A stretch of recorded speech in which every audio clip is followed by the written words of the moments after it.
How's it going, people? Welcome back to another episode of the Here's the Crack podcast. We thought we'd do something cool with Christmas only a few days around the corner. We took a look back at 2023 and we want to share with you some of our favourite moments from this year.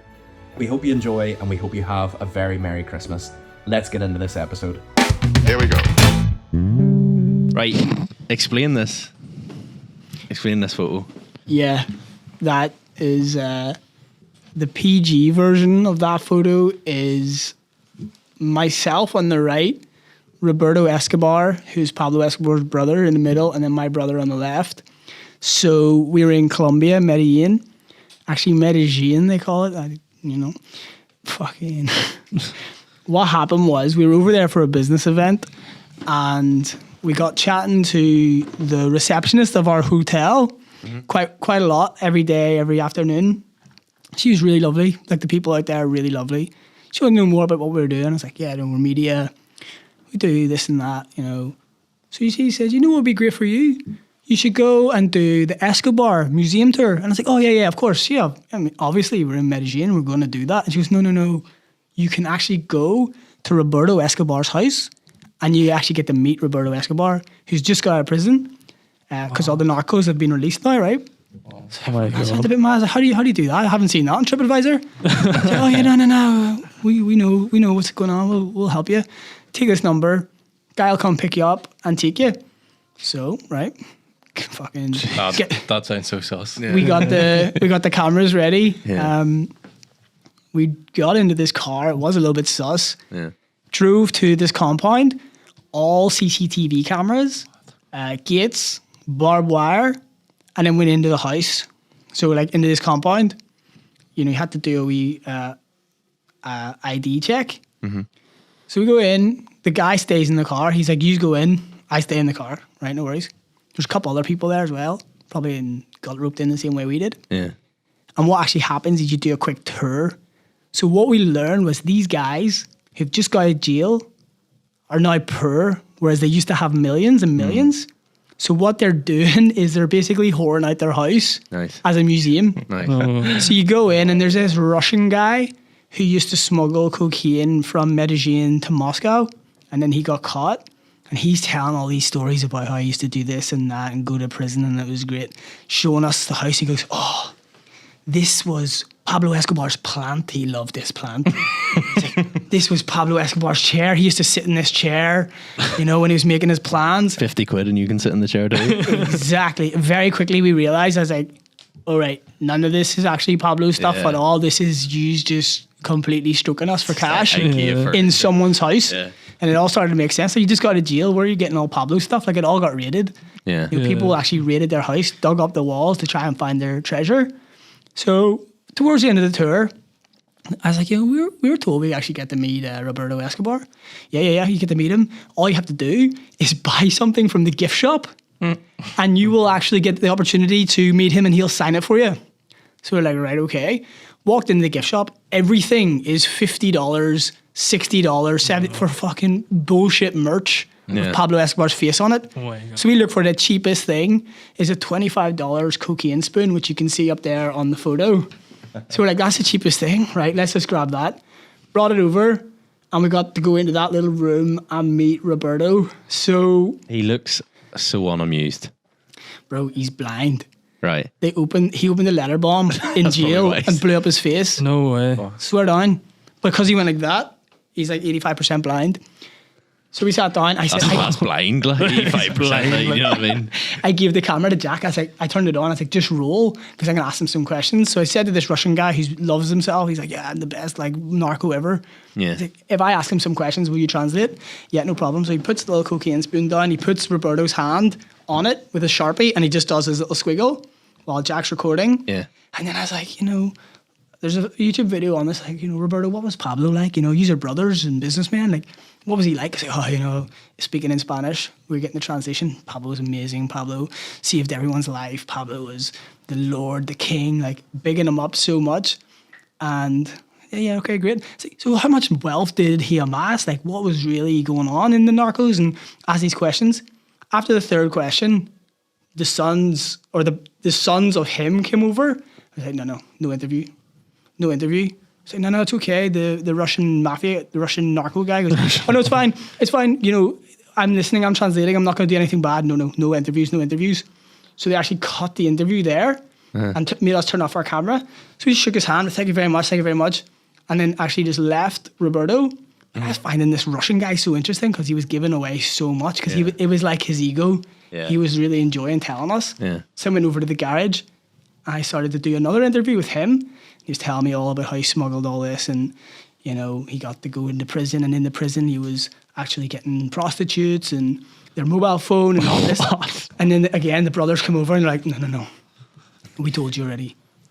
No You talk too much. No interview. The next day, And they the guy was actually- dead. Well, that's it. They asked us to leave. So we got back in the car and drove away and just looked at each other and went, me and my brother, like, is fucking bonkers. Yeah. So mad, that's the photo from the That is interview, madness. which is on YouTube. That's mad. Because so many people tell us stories, and it's like, everyone's like, oh, that's bullshit, but there's literally the fucking photo Who's right there. the There'll be people in the TikTok comments being like, this happened, and then there's the I photo. love the wax figure in the corner as well. But that's the thing. That's the sort of shit they're flogging. Like, Here we go. Girls have replied, and they've been like, boy maths. So I've got some examples of boy maths. Boys have also joined in. What do you mean girls have replied? So like girls have sort of been like annoyed On the about clip? it. Not our clip, Oh, right. but just at the whole thing in general. Yeah, fair enough.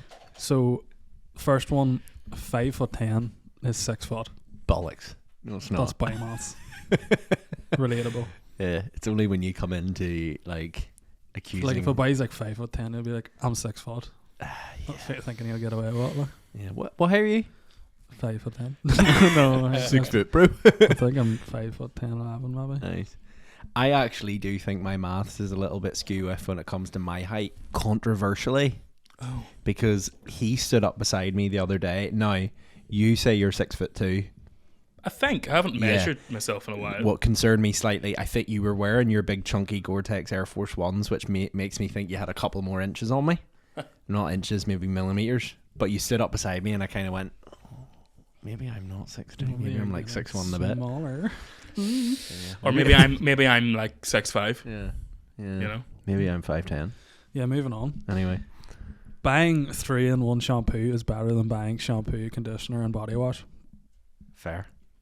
I mean, if you can get it all done in Why are one you wash. shaking your I head? disagree. Like. Financially, Maybe I'm a better woman. decision. Financially. He is a very one thing I've came to realise about Aaron from getting to know him this past while. You take great pride in your scent. Yeah, and my hair. And This my beard. man, you know where he shops at for his scents, I rituals, don't even know what that no is. expense spared. Don't know what that is. You know the proper It's like a like spa candles, brand. spa brand. Fucking well, My for some shampoo. way. Like Lucinda got me some rituals for Christmas. She was like, I thought I'd treat you to some rituals. Then I discovered this guy shops at it all the time. Shampoo, body wash, deodorant, The all whole comes thing. from Wow. rituals. Learning something. And new that's all from every the day. big bucks I get paid at Here's the Crack podcast. Okay. Biomass is getting 6. Can't speak. Biomass is getting 6 texts in a row and only replying to one. That's fair. I do that all the Ah, time. yeah. Biomass is having a 70-inch TV but no dining table. Yeah, that's fair. It was me in uni. That's relatable. Biomass is not going on dates or buying flowers because it's too expensive, but going golfing every weekend with the boys. I love how we're like looking at each other because we know Oops. we do this. Yeah, we've all done that. The women have spoke. Biomass is saying you don't know how to do the washing, but spending 3 hours cleaning your car. Fair. Biomass is referring to a sports team as we, Yeah. even though you're not part of the team. That is all. I do agree with the. Can you think of any you do yourselves? Any examples? The only one I don't do is the shampoo 3 and 5-in-1 bullshit. I thought that Yeah. was relatable. I would say, There was a money one, but I had it in my head, but I can't think of it now. to be fair, I can't relate to the washing one. I would wash the car, but I would also be quite like a big advocate for sticking on the washing machine, like and doing. I hate like we have like the cupboard in the hallway now, and when you open it and the basket's over full, I'm like, can't be doing with this. but it's okay. No, because- sir. Can I make a confession? Yeah. I don't do any washing. What do you mean you don't? I don't wash any of my clothes. I think I haven't washed a single piece of my clothing in 5 years, minimum. Jesus. Holy what? Yeah. I very rarely do washing, like, but I do put the odd wash on. Good for you. Tell you what, when Liv had COVID like 2 weeks ago, I did put a wash on. Nice. Yeah. Nice. I mean, you have to Hung do. them up and everything. Like. I mean, I'm not gonna do that. I'm not gonna be all like, oh, I'm pure clat, because I know there's areas of life where Lucinda takes over. But like washing's pretty easy, lads. Like That's you not, I'm not saying it's hard. No, I just no, don't yeah. do it. I'm not challenged in the act of washing. But then when I you do, fucking hate doing it though. when I do the washing, I get told off because I do it wrong.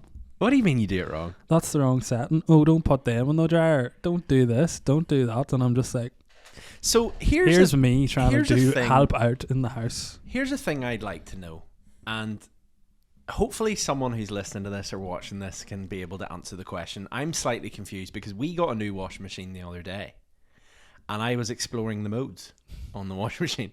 This podcast has went to new But levels. but whenever I went into Wow. the modes, like, you know the way on a washing machine you have temperature and RPM. Okay, it's not a, is it a fucking Formula 1 car or No, but you what have- the fuck's going on? You have, or I think it's less. McLaren washing machine. Yeah, it's like revolutions per minute or something. I don't know. But I went into it, and like, so for like, there was one that I chose, like something like, I don't know, quick and easy, put it that way, and it was like 30 Not degrees. the first time you said that. But like, it was Oh. it was 30 degrees and 900 RPM, Yeah. and I'm just using these figures. I then went on to sports mode to wash, Sports to mode. specialize in sports. Your washing Like, machine has a yeah, sports mode. it has like for sports clothing. Okay.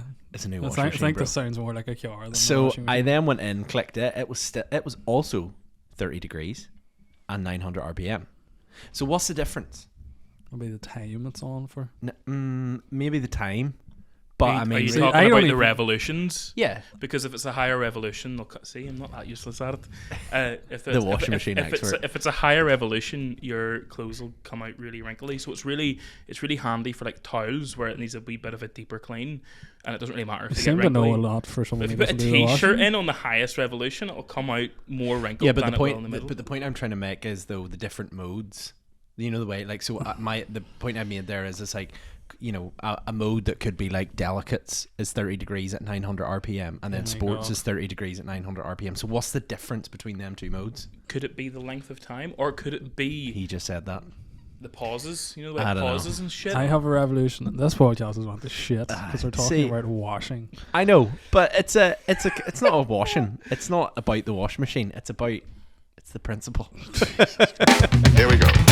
Whenever you started on this venture, it was like, even the way you were saying the other day when we were on the phone, you're like, yeah, I've had this house in mind, and then you ended up buying two.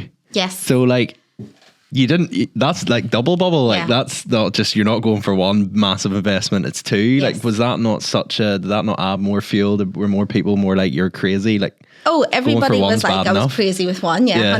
100%. So then two to the mixture, they actually, I think they thought, no, there's a problem here. She's lost her mind. But I had sold my own house. So I, owned a house on a mortgage, a very sensible 3-bed semi in South Belfast. But I couldn't afford it to let refurb one without selling it.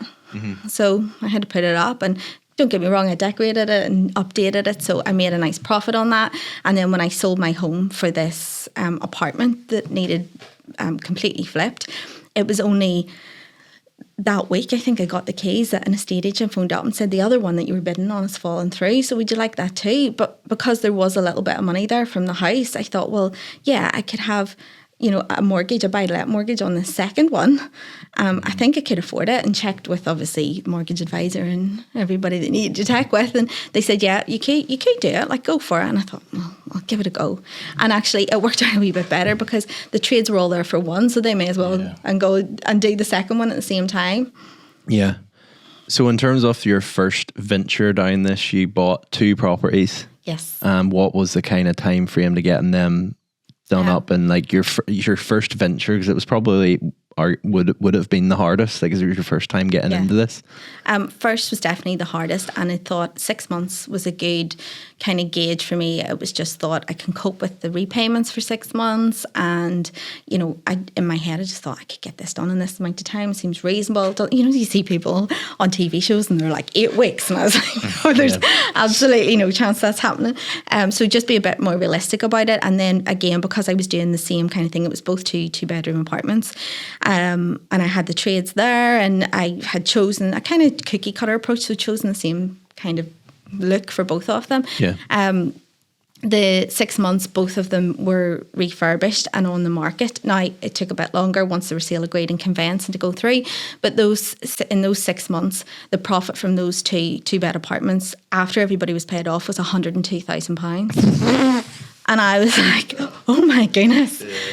Actually, do I have to go to work anymore? Like, I could flip like once a year, or, maybe twice a year, and this would cover the profit. Like, this would be my wage. And then that's just kind of where that idea was born, because what I was looking for from one of those properties was £20,000. And don't get me wrong, whilst I was in the middle of renovating those properties and it was 20,000 I'm looking for, the joiners wanting so many thousand, the plumbers wanting so many thousand, and I just felt like I had a money gun and I was just throwing it at these people. And then I was like, oh my goodness, if I made 10, that would be good, because you were starting to think, oh, this is getting out of control. Yeah. But 41 on one and 61 on the other.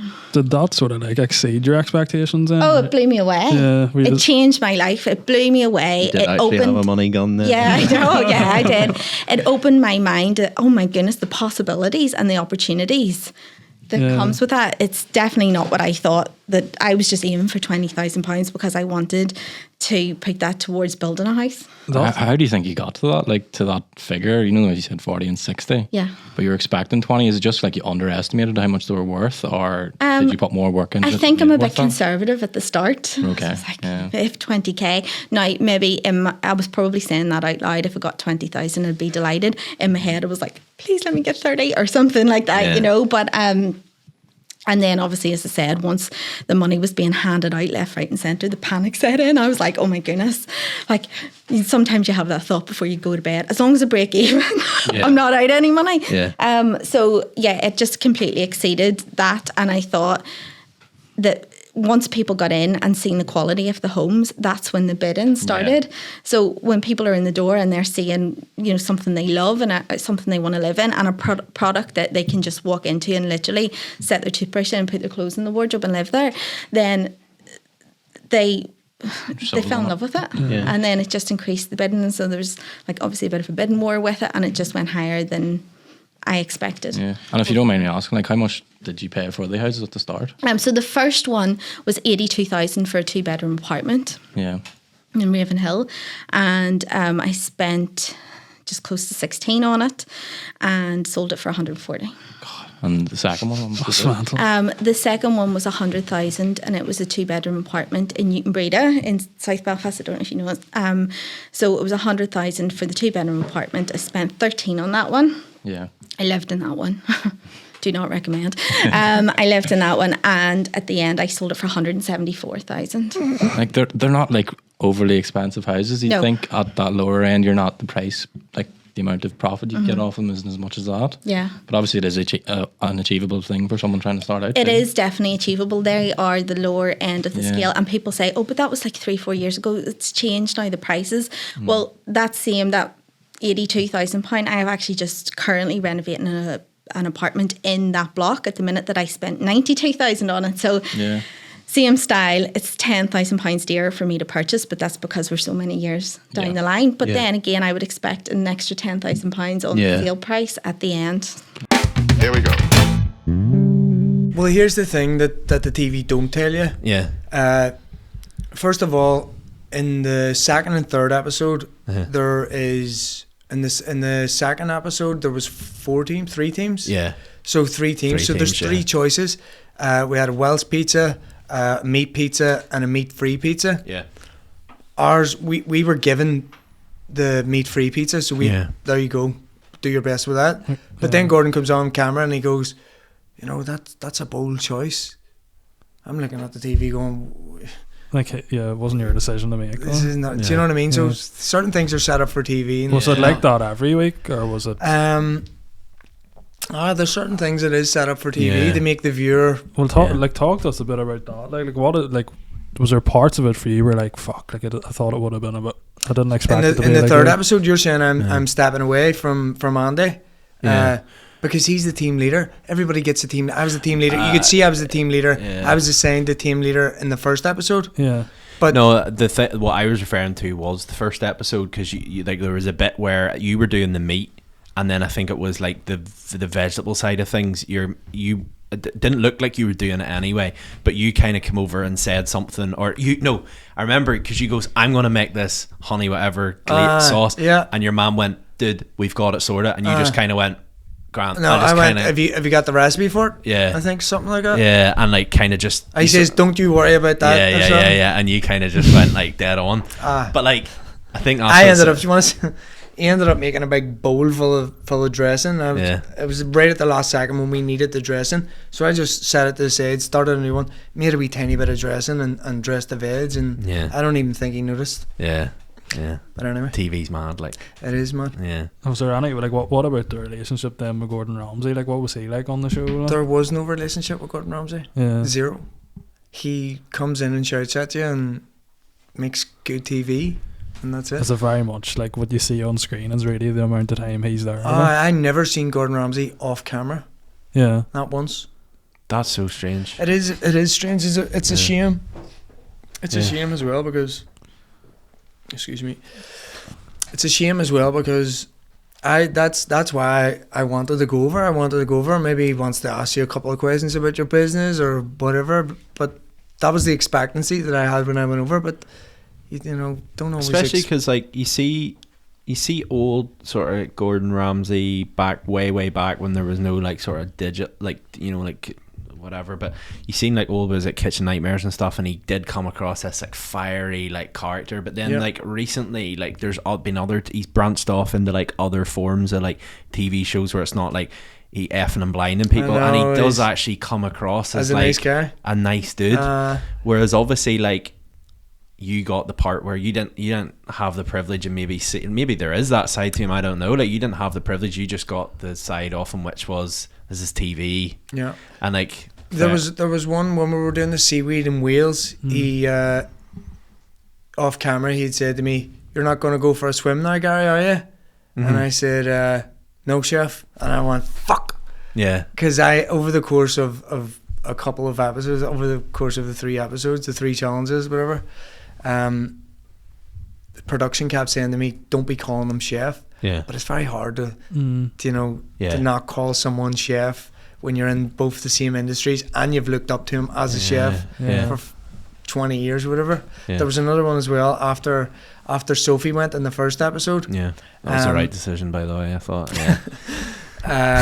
After Sophie went in the first episode, he walked out and then he came back in, if you remember. And he said, look, I just don't want to know what yous are doing, on camera. I want to know what yous are doing off camera, like what yous are watching on TV. And I just butted and I was like, Gordon, I've been watching you for 20 years. He said, I don't give a fuck, Gary. Yeah. Did I? And I just went, right, no bother.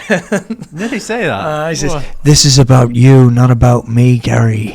Here we go. We done a question box on Instagram. Yeah. Asking about conspiracy theories. I think this came off the back of the clip that was Yeah, posted. this was actually someone that commented on our clip. You love that clip, don't you? I love that Yeah. clip. It's sitting on like 145k on Instagram. Yeah, It's spiked fucking up with the wow. amount of abuse you've got. Yeah. Sunshine. What abuse. You're just reading the comments every night, crying yourself to So sleep. basically, Aaron asked in a podcast like 135. He basically asked, "What's the wildest conspiracy that you might actually believe in?" So if you want to go and listen to that, go back. But we posted one of the clips where Aaron basically says that conspiracy theory that you controversially might believe in is the Just Stop Oil one. If you're looking more information, go back and watch that podcast. Everyone took that very well. Yes. But from then, the plethora of people who have been coming up with their own conspiracy theories has been a bit mad. We'd like to delve into that more. Here's a guy that commented on that clip, actually. He's called Fanboy. I'm not give his full fucking name out. Fanboy. But he's called Fanboy. Fanboy NOVU. Yeah, and he's actually listed 3. He's actually listed 3 conspiracies, but one of them is, the first one actually is the Titanic never sank. Right. Right. I'm pretty sure it's at the bottom of the ocean. I'm pretty sure too. But I did do some research on it, and it's starting to make sense. So What? yeah. So Aaron's Did looking for James another Cameron not literally go down to the bottom of the ocean and have dinner on the Titanic? now, Pretty sure he wait did. till you hear this, right? Pretty sure. Aaron's looking for another clippable moment Let's here. go back. But Let's if you go look back. at the facts, Let's go back to the early 1900s. The take me back. owners, one of Yeah. the main shareholders of the company that created the Titanic or owned the Titanic as a vessel, was J.P. Morgan.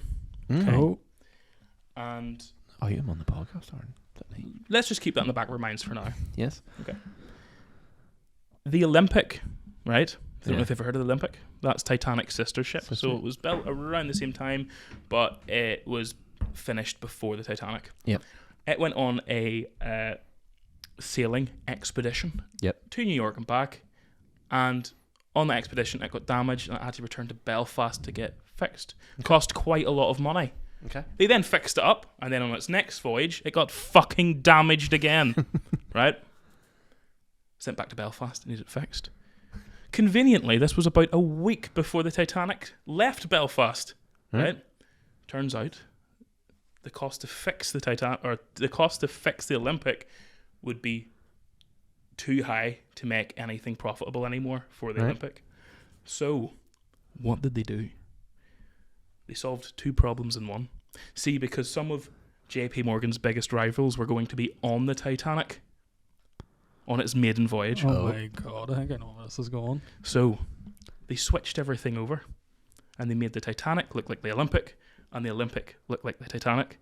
So they sailed the Olympic, pretending it was the Titanic, into the middle of the ocean, fucked it into an iceberg and sank it to collect the insurance money because it wouldn't be profitable anymore. And while doing that, killing JP Morgan's biggest rivals in business. Holy fuck. So this is the conspiracy. When you started that, That's the I was conspiracy. like, this is going to be so shit. And that was amazing. Oh my god. Do you know how I knew he thought that? Because halfway during it, I heard him go, Holy fuck. Is this, Wow. where does this all came from? So then, does that mean, so basically they've done the old switcheroo, so the Titanic was technically the Olympic, but the Olympic is now, the Olympic is still the Olympic is still, So the no, the ship, Titanic is the Olympic. The Olympic so they is did a the switch. Titanic. They did a Yeah, switcheroo. but it was broken. Yeah, so And then the original Titanic is now labelled as the Olympic. What all happened at then? Is it not in Belfast? no, that's a different ship. Ah, But the Olympic, I believe, if I remember correctly, it served fairly well. It went through both World War I and World War II. Nice. And then it became like I think it became something to do in France. And I think up to the end of its life, it became a restaurant on the River Very Seine good. in Paris. People are going to hate you for this though, because of how big the Titanic is. see, The whole tourist industry Yeah. in Belfast relies on Well, the Titanic. if it means anything, the Olympic was also built in Belfast. The Olympic Museum, So does it sound the same? I think it's less the ship and more the story. Mm. You know what I mean? Interesting. they Yeah. both looked Where very was similar. this- They were just slightly different Where sizes. did you research this? Um, Is this like a type- well-known typed it conspiracy into- theory? there's a lot of articles about it. Like, Yeah. there's actually multiple Just- conspiracy theories about the Titanic. If I can also put this in, we are talking about conspiracies. Just because he says it doesn't mean he believes. You don't believe in it, do you? No, I think he does. no. There's Well, he said he Not as doesn't believe. confident as a response I would have liked. Here we go. You mentioned there about the anxious type and stuff. What are immediately you're saying this and I'm honestly like applying it to like things that have happened that I'm like, okay, I could have handled that better and I could, which is great. I'm sure people listening are doing the same thing, but you talk about the types. So like, what are the types and like, how do you know what type you are? So it's a gentleman who wrote a book. It's called Attached. So you can read the book or you can do the free test online. And the book's very good. The free test online is free attachment style test. And you just do the test and ask you questions. I'd highly recommend doing your love language test, which again is free. Free, put in free 5 love language test, do that. And there's also argument style tests, free argument style tests. And you get all this information back to your email, and it's just, and do these things when you're in a good place with your partner and talk about them like, oh my dear God, that was me. There's one of the attachments that there's one of the argument styles, it's a porcupine, and I'm like So I'm really feeling like being a porcupine right now, but I'm not going to do that. You know, I'm really feeling anxious right now, but I'm really trying to sit in it. I really feeling really avoidant right now. I want to avoid this conversation like the plague, but I really want to sit in it with you because I want a great relationship. It's just putting these words in your vocabulary, you know. Mm-hmm. What are the types? That's it. Secure, anxious, avoidant. So those are the three of them? That's the three. That's it. Secure is... So secure, so like we're sitting around here all very secure, okay? Yeah. But as soon as there would be a bit of conflict between any of you guys, or you almost default to childhood patterns of either anxious or avoidant. Yeah, which is... okay. So it's not black and white. You're not just one. You can either like switch between or...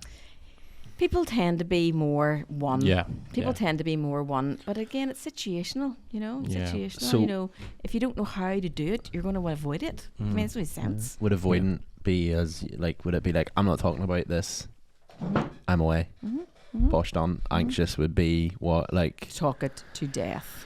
Ah, yes. Yes. Avoidant also could be, you know, people who don't argue. Mm-hmm. People say to me something like, we just never argue. I'm like, okay, but are you able to say all your words, or you just don't know how to do it, so you just avoid any sort of conflict or any sort of thing like that, which would worry me more. I think that's a big flex for a lot of people. Like some couple, like if you're out on like a double date or something, they're like, haha, we hardly ever argue, and I'm like, bollocks, like you do. You know? What is that a worrying? Well, it would be something for me to look at to say, if you never argue, you know, are you just clones of each other, or are you not arguing because you don't know how to do it well, and you're just scared? You're avoidant, maybe. You're just avoidant, and you're too avoidance, maybe. I don't know. I sort of like people just find it difficult to talk about it, so we just avoid it altogether, basically. Like, And I mean, we get angry. The red mist descends. That red mist is fueled by chemicals and hormones, and you have to almost like wait till that passes by. It's like, it's a bit like, geez, have you ever watched Inside Out? It's a Pixar movie. Yeah. It's like the red mist explodes and all the other emotions are like, run for the hills, we don't know how to cope, you know. Yeah. I mean, we'll have to wait till that red mist calms down and we'll go, okay, see, when that happened, I felt like this. And here's the thing, guys, we are entitled to have a feeling about something. I'm entitled to feel like that thing over there is ugly, and you're entitled to feel, I think that thing over there is beautiful. Yeah. Doesn't make you wrong and me right. They are our feelings. And when we get into relationships and we're together a long time, we start thinking that we have to agree with everything, and we don't. Yeah. Subjective. Yeah. And for like, say there's like people listening there maybe in a new relationship, like sort of just starting out, like what sort of advice would you give them to like have a good relationship? Start all those questions, all those questions, all those wee quizzes are great. Do those 3 quizzes. Buy my ebook. It's $7.99, which is not going to kill the bank. You can get a cocktail for that. And just start educating yourself. My whole thing is, bring me something that you don't get any education on. We get education on everything. I sat down here today and you guys were like, headphones this, mic that. You get education on everything. Educate ourselves. Make it a normal thing. This is okay. It's one of the hardest things we have to do. Be in relationship. Educate yourself on how to do it. Here we go. This is the thing I wanted to ask as well. Like we went to the Berlin fight in Belfast, and it's funny because I don't know how to put this where it doesn't, like, we were sitting up in the crowd like watching in, and at one stage, like from an outsider's perspective, and this is why I'm really interested to hear like what it's like actually in there, because you hear a lot of people, and obviously in the sport you're in, there's a lot of people critiquing, there's a lot of people giving their opinions, but they're not shutting the cage, they're not doing what you're doing. But like at one stage I remember, it probably was me, I was like, he looks like he's getting well and truly battered here. And then you won. It's like, explain that from like the inside, because obviously like we're looking from the outside going, this doesn't look... No, that you're so right, that is the worst situation it could probably be in. Is the one that you've seen. Like, you know, when the referee's shouting, Reece, you need to defend yourself, you need to move, you need to work, you need to they always say you need to show me something, and that's to show them you're still in the fight. And I remember giving them thumbs up and being like, I'm fine. But then, meanwhile, I have a 19-stitch gash across my forehead. And like, it was crazy, and like the face was crimson mask. But like the feeling, like I can only tell you this, and you can only trust me when I'm saying it. I did not know I was cut. I did not know I was bleeding. Because that's what I was thinking. Like whenever I was looking into that, there, like obviously everyone else watching the fight can see you, but you can't see you. I can't see me. Like, Did you know you had that on your face? Like? No idea. No, not until I have a photo of my phone. I remember Rodney saying to me backstage, he's like you're going to hospital, and I'm like, why? And he's like, cut in your head, and I'm like, I'm not even cut. Like I'm fine. And he's like, give me your phone, or his phone. Took a photo. And I was like, oh my word, like that's on my forehead. I couldn't believe it. And this is like 20 minutes after the fight. Yeah. So adrenaline must be a hell of a drug because didn't feel a thing. What was your mentality? And like, did you at one stage say to yourself, obviously ignoring the referee, I'm absorbing blows here, no, so like in the fight, like, so you're getting hit. That's kind of given. Normal, yeah. You'll understand that. When the referee says that, you have to act a bit different to show him that you're fine. So like, not one stage was I ever like, oh, I'm in trouble. Never, ever did I think that. I only was like, the ref's going to stop this because I'm not showing him what he needs to see. Yeah. You know what I mean? That's weird. Like, you're playing the game then.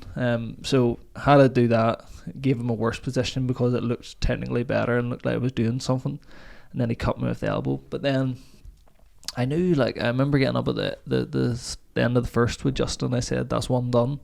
Like, kind of just like a cheeky, like, that's one done. And in my opinion, that was like, you're going to have to do it again and again and again and again. Because it was a 5-rounder. And I knew I had him. Like, it sounds so backwards because we were coming out of the worst possible round, like a 10-8 round, which is as bad as it can get.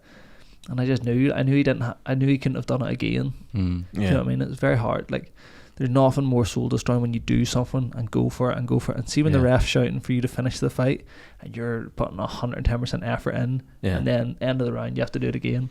That's soul destroying. Like, was there ever a moment in that fight where you were like, "Fuck, I might not win this," or was it just you were just hyper focused the whole time you were going on? I remember I was in a really bad position. I went to a really worse position, and the crowd were like, "Yes!" Like, and I was like, "No, like, you don't understand. This is worse." But like, I mean, there's times like in that brief moment, you think, these people are here in Belfast and this isn't going well. Yeah. Never is there a case of like, I can never ever see myself during a fight in my imagination of standing there with his hand raised. I'm always like, I'll just find a way to do it. Here we go. I have been looking on Reddit and I found a couple of things. Am I the asshole? We're back. So we're Throwback. So Arnie, you can get involved in this as well, right? So here's a good one. Am I the asshole? Yeah. I have a female co-worker who repeatedly calls me out regarding my weight. I'm 5'9", 115 pounds, 51 kilo. I'm very thin. Kilo? I'm very thin. She is extremely overweight. All the time she makes comments about my weight. She doesn't call me by my name. She calls me Slim. And I even heard her say one time, "What are you asking me for? Go ask Toothpick." Oh, referring to him. Get this. She once said, "What are you asking me for? Go ask Toothpick." And she has also said stuff like, "You need some meat in your bones, girl. And you need to eat." I find this strange. I have only worked there for 8 days. What? She's only been at the company I've for only 8 worked days. there for 8 days. Jesus what a Christ. You can't get on like that. Well, I have asked her very nicely to stop. Yesterday I asked her to stop calling me Slim again, and she said basically, "It's my mouth. I can say what I want." Today when she said, "Morning, Slim," I replied, "All right, Chunky." And she got very upset and actually started crying. Everybody here at work, there's only 6 of us in total, is saying, "You're so wrong, you should apologise, because being called fat is different than being called skinny, because being called skinny is a compliment." Oh, fuck me. I said, as long as she calls me Slim, I will call her Chunky. And now I'm the bad person in the office. Am I the asshole if I don't apologise? The owner/manager has completely ignored the situation, saying it's a high school issue and we should figure it out. We don't have an HR department. There are only 6 of us working here in the cupcake shop. What? Actually? In the cupcake shop. Fucking cupcakes. We are all regular. We are all regular employees. I went to the owner before I called her Chunky, and I asked him to talk to her because I felt she was harassing me.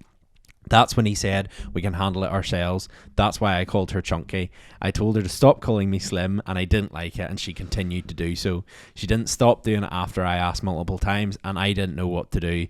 Besides what she was doing to me, she brought up my weight, I brought up hers. Am I the asshole? No. This is a clear case of you can dish it out, but you can't take it. You fucking prick. Or in this case, she can take it if it's food. Wow. Yeah. I was working in a cupcake shop. Shit's the fucking fat one. Well, the only thing I would say is like 8 days in. 8 days in, but like I would say she's probably just like, oh, like, do you know the way you walk into workplaces and there's just people who become overly familiar, and that's fair. But like 8 days in, and as well as that, if someone came up to you, if you were like saying like, oh, all right, slim, and they were like, listen, like I actually have a really, you know, I'm not comfortable in my weight, you'd be like, oh, I'm a bit of a dick here, I'm so sorry. She's like, it's my mouth, I can do what I want with it. That is called a toxic work environment, and you should leave. She's brilliant. Yeah, as well as that, like you're 8 days in, would you not just quit and get another job? Yeah. And it's not like you've signed for Google. It's not a good start. Like, you know what I mean? Yeah, you've started working a bucking cupcake shop. Like, go work for McDonald's. Yeah, you know what I mean? Exactly. I'd say she's tried to assert herself as the funny guy in the workplace, and it has backfired on her. Laughing now, Chubbs. Here we go. People say, oh, you can say you're happier in Australia because the weather's good, but we had a really bad 2 years there. It's called La Nina, where it just rained for pretty much 2 years in Australia. And that's when the penny dropped for me, and I thought, God, maybe it's not the weather that's making me happy. Maybe it's that I'm not actually hanging around with people I've hung around with my whole life because I had to hang around with them because that's all I've known.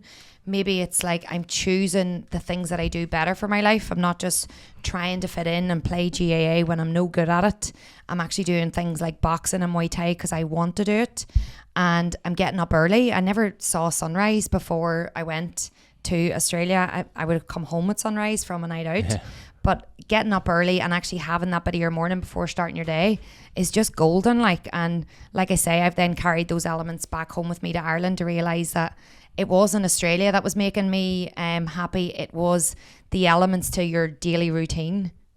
Yeah. That makes sense though, because like a part of, I've always said Australia sounds class because I love the idea of like the sun, getting up early, coffee, a wee sea dip. But then like between my two between the job I'm doing now and my previous job, I took like 2 months off. And I don't think, like I always say, I always look back at it, I don't think I ever like lay in the morning. I was always up. You were going to do like sea dip, and like I had a mate I was always also off, and I was like, let's go sea dip and let's get coffee. And it was like a brilliant time. But now we're like back to like 9 to 5. And if someone said to me, do you want to do a wee sea dip in the morning? I'd be like, are you mad? I'm not getting up before 7. You need to hang out with me. Yeah. I was in the sea this morning. Nice. Today's a big day to get in the sea, you know, on the 15th. Apparently the cure's in the water. This is such an Irish thing. On the 15th. You ever heard we that? actually had this conversation in work like a couple of weeks ago. It's so people talking funny. about getting the cure and all, and you're like, do you believe it or not? Like, and you're like, dunno. Like, it's so funny. Like, it's definitely like a mindset thing, but apparently the cure was in the water only today, not tomorrow. So if you didn't get in, you're snookered. But it's muscle memory, and that's what I've realised after coming back to Ireland. Those first few weeks after Christmas, you know, when nobody wants to do anything, everybody's broke, and it was really dark and cold. I just remember thinking, this is miserable, and what am I doing? I was sleeping in past 9 o'clock in the morning and getting out of the routine of doing things, dragging myself to the gym, just feeling really like slouchy and lazy. And then I had to take myself back to what was it in Australia that was making me happy, and it was the getting up early, going for my coffee and my sunrise. And like for most of January in Ireland, there was no sun that came up. It was just a dark sky. But I said to myself, I'm going to do it. And I bought one of those sunrise alarm clocks. You can get them on Amazon. And it literally glows. The sun like rises in your face in the mornings, because I don't have my phone in my room. But I would usually like reach for my phone and scroll on social media for 2 hours and waste the start of the day. So I've made a conscious effort not to have my phone in my room. And this sunrise alarm clock just like brightens on your face, a bit like the Teletubby sun. And it's just like this lovely feeling in the morning. And even when it's dark, raining, snowing, ice, there's some mornings I couldn't even walk on the path, the footpath. It was that icy. But I said to myself, I need to commit to this every single day. So I just kept doing it. And you never regret getting up early, because it's that bit of the morning that no one else is up, like nobody. And you just have time to process your day, rather than, I mean, before I left to go to Australia, I was getting up, if I had left the house at 7:30, I was getting up at 7:15, shoving toast into my mouth, probably eating it while on my way to work, still trying to do my makeup while driving, not very safe, and getting to work and then feeling scattered. Whereas now it's almost like a sacred space in the morning where you just have time to yourself. You don't have to talk to anybody. I don't go on social media until 9 a.m. For work purposes. So I'm up from 5 and I have those 4 hours in the morning just to reassess things, and it's made a massive difference to my life. Here we go.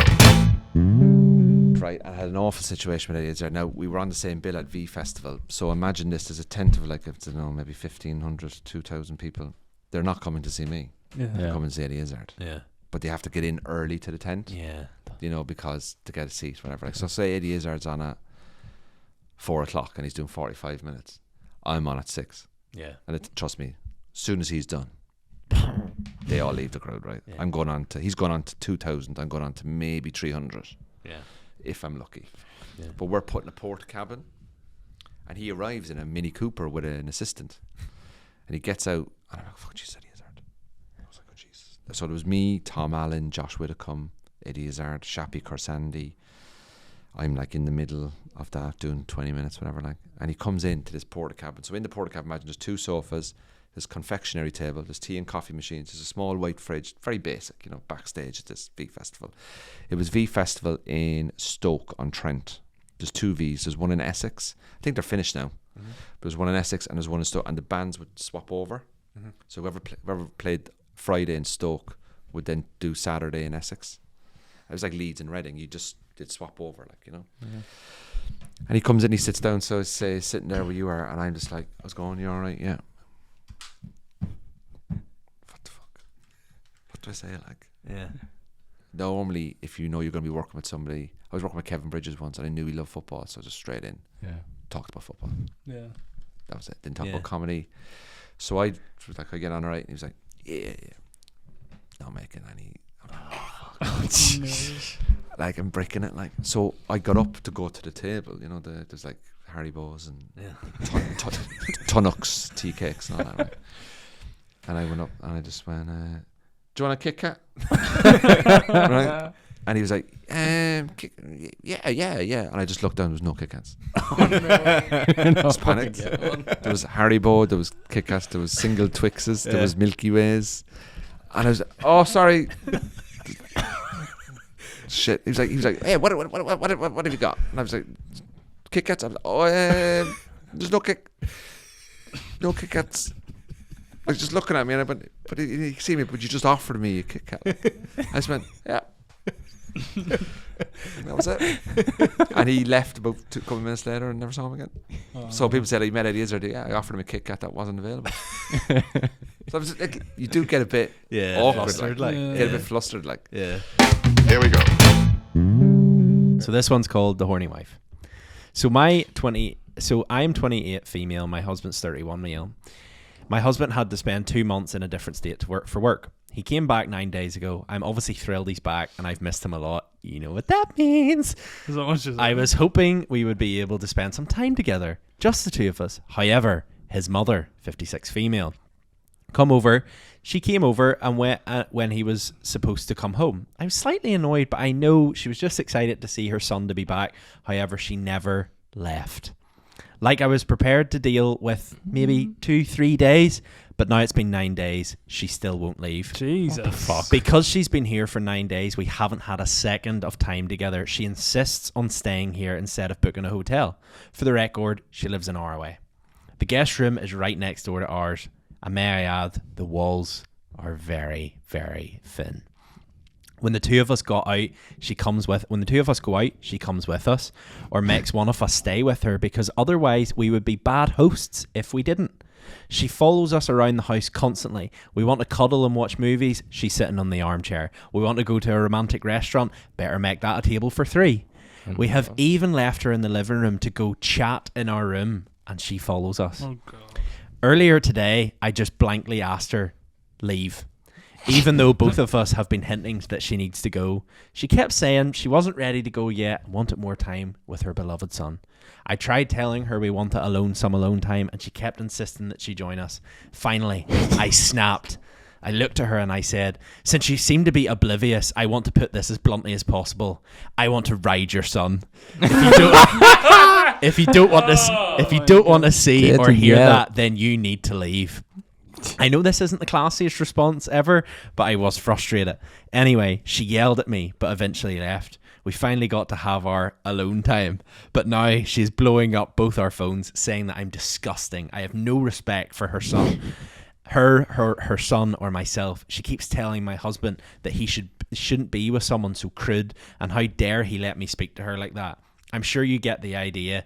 I know that what I said wasn't particularly appropriate, but am I the asshole? You are not. No. I think your husband's the asshole. What I was gonna say.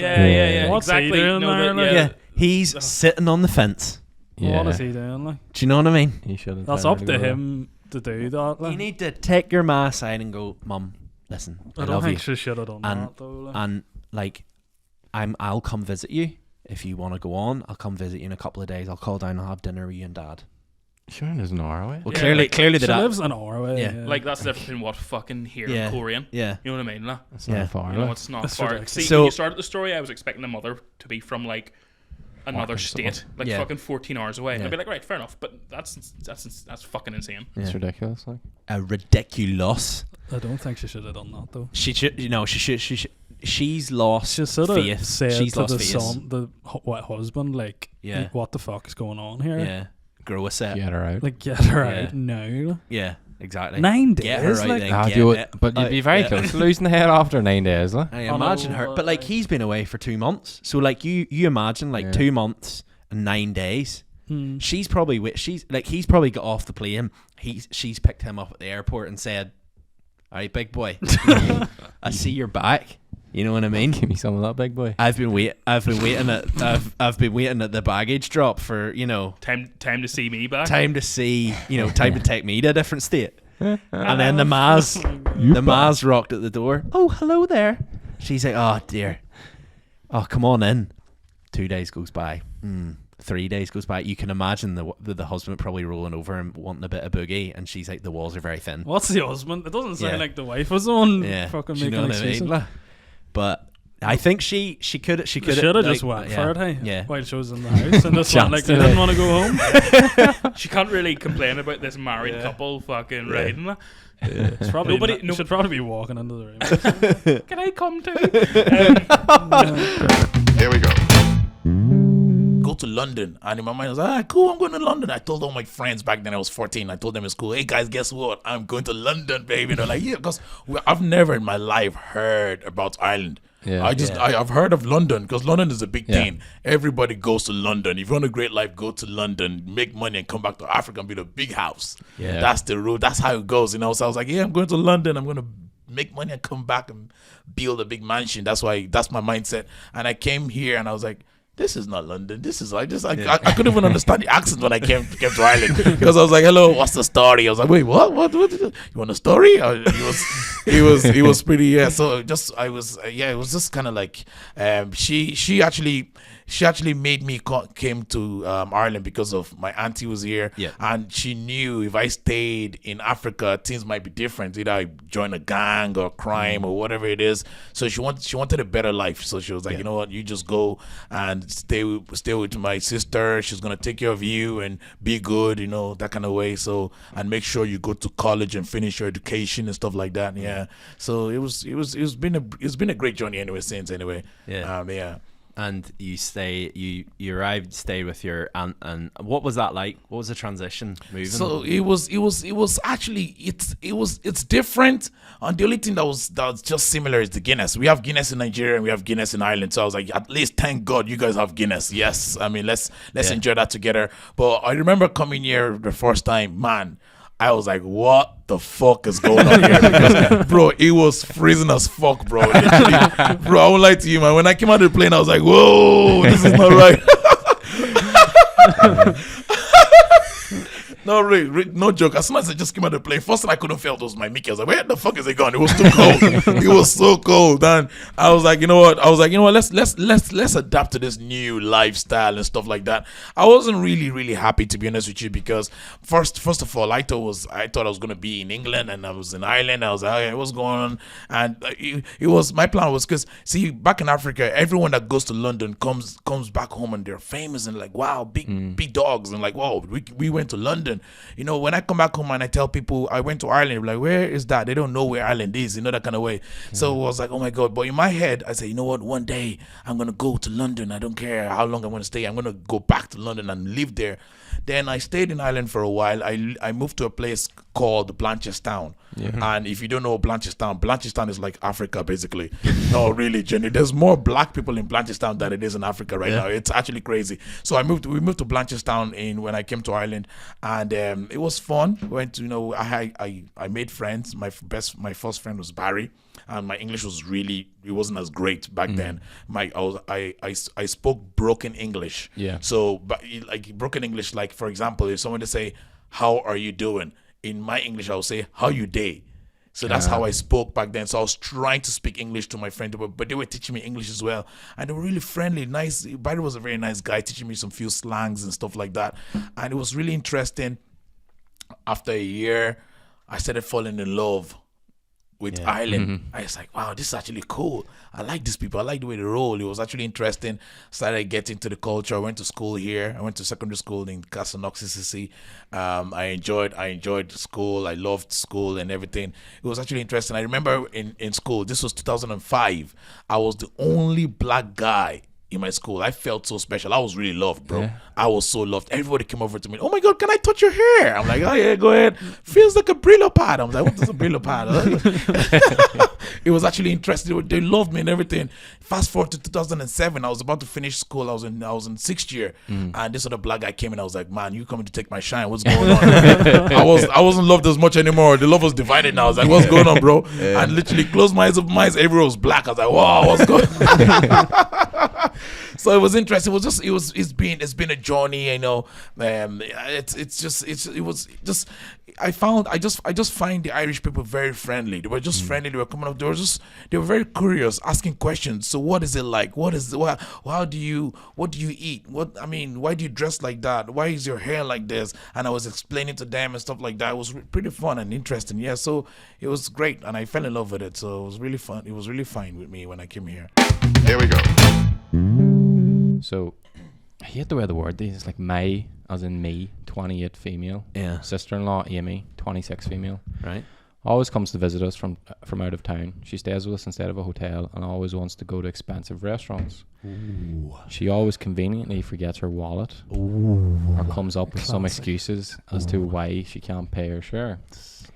She's implied that since I make so much more money than her, I should be the one to pay. No, not my husband should pay, but me specifically. I do make a fair amount of money, but not so much that I can treat someone every time they come into town.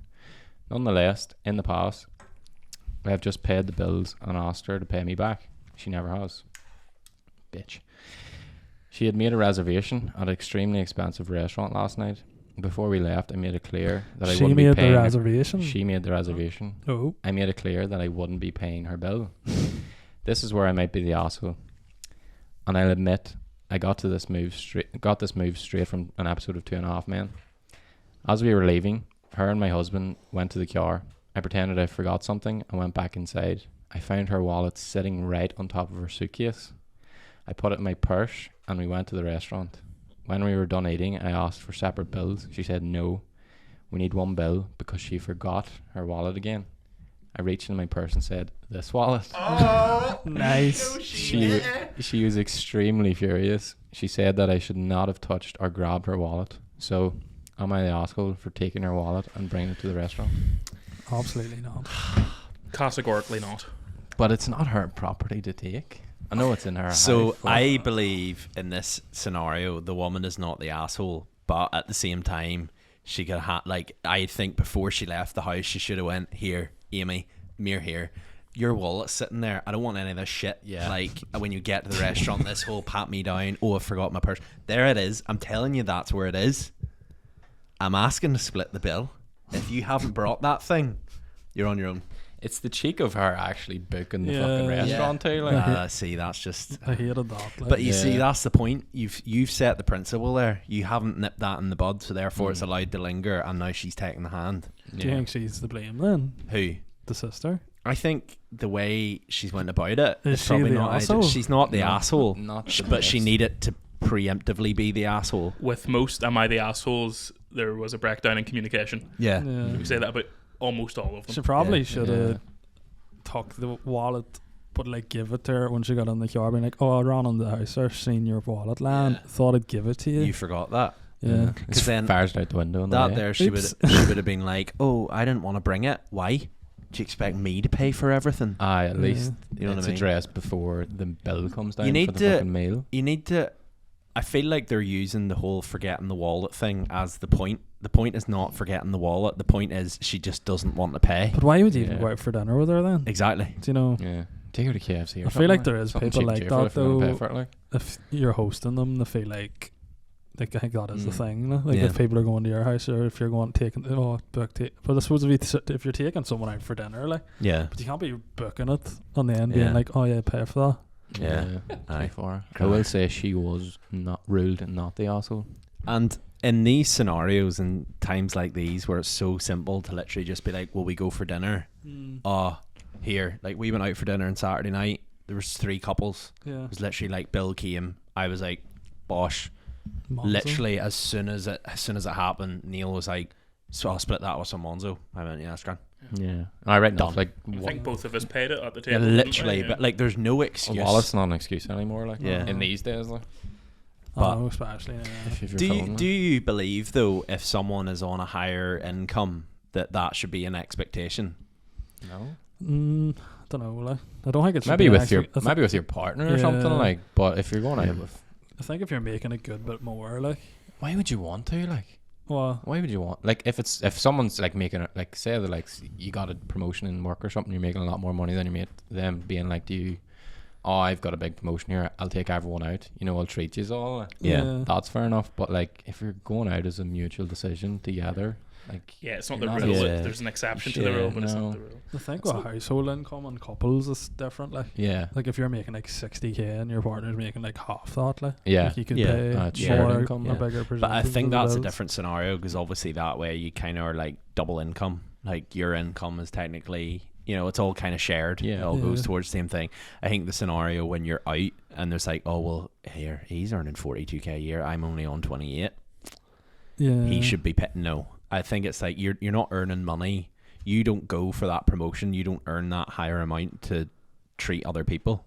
But you don't want to. You wouldn't want to be treated differently. Like. No, definitely not. The same person who does that will be like, "Oh, you're a big shot. You make your class." But then it's like, but then you don't want to pay for your drinks. Like, fuck. But like, I know if us all went out and you were earning 65k a year, and me and him were earning 30.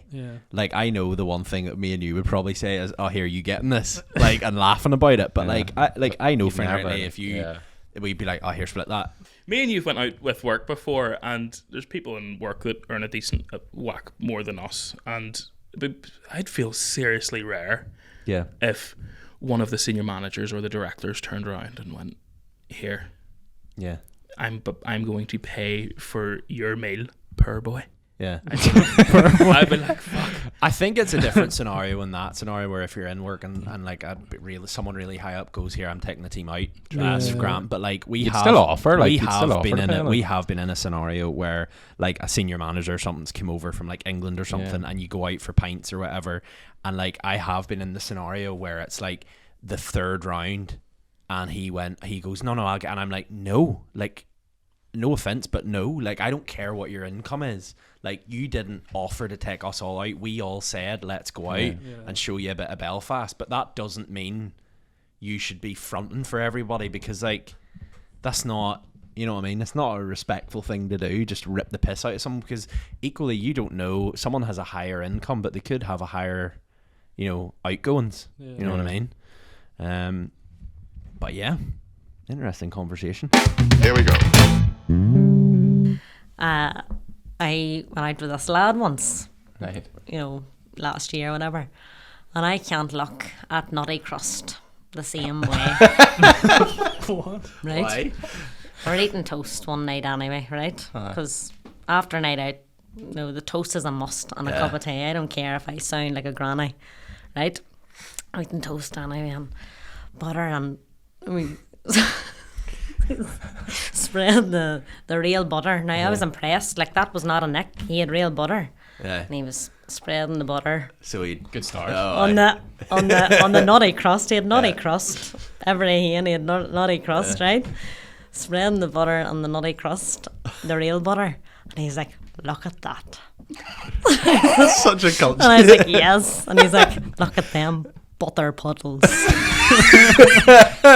And I says, sorry, what did you say? He's like, butter puddles. And he just bit into it, and I was like, no, it's an ick.